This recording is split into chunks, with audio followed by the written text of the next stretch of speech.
Hello, my name is Dan and welcome back to Team Theme. Today we'll be continuing the Facts and Changes series on the Vampire at Chessington World of Adventures. Now, some of you might remember that I did this on my other channel, Down the Danger Miner.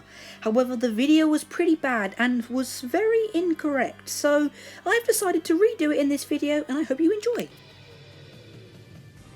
We will begin at the name the ride was given. Originally in 1996 it was called The Vampire and had a more classical logo.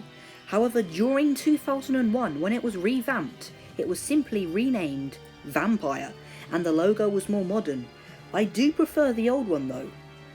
Most people think that the door with the vampire's head coming out of it is actually for theming purposes.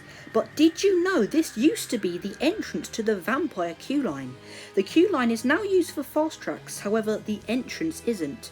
Judging from comments, many people said the theming was better in the old queue line, but the new queue line was designed for longer queues, so we can't argue with that. When the Vampire opened, it had bat-themed trains and was said to be a lot smoother. However, during the revamp in 2001, they were replaced with purple Vekoma trains, which made the ride really painful. Now I will talk about a familiar face in the queue line during 2009 to 2014. If you rode Terratomb, you probably remember the evil Abdab who followed you throughout the ride. However, unfortunately, when it was revamped to Tomb Blaster, he was gone.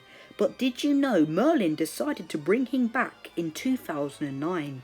Where, you may ask? Well, the Vampire queue line. As seen in this picture, he may have been clothed different, but this is no doubt Abdab himself. I believe there was two versions of him in the queue line, but I definitely know that one of them was where the chessboard currently stands. However, in 2013, he was removed. I have got a good explanation for this. I saw a documentary about Terratomb and it showcased the Abdab animatronic. So I'm guessing when the creators of the documentary picked it up, Merlin didn't bother to put him back. But that is just my theory. In the station of the Vampire, you are guaranteed to see a mysterious man playing the organ. But did you know he used to laugh? Originally the lights flickered alongside a frightful laugh. This is what he sounded like.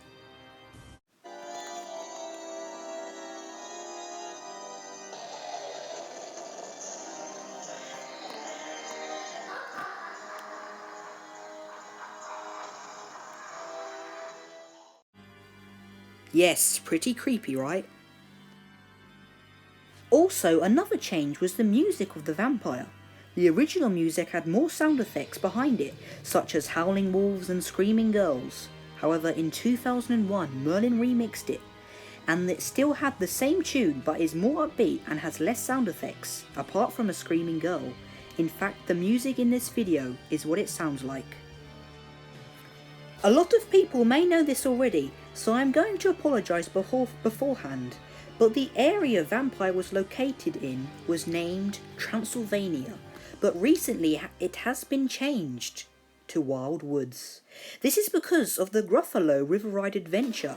However, it does kinda work because vampire bats are in the woods and so are Gruffalos. I will briefly mention that before Vampire's Burger Kitchen, it was named Count's Cauldron and served Burger King and apparently McDonald's, and the exterior was much nicer themed, plus food was cheaper and tastier. Well, that pretty much sums up today's video, but before I do start ending, I just want to say how much this ride has been through over the years, and we could be seeing it go, so my advice is to make the most of this classic ride made by the one and only John Wardley. I hope you did find this interesting. If so, make sure you do drop a like and follow us on Instagram.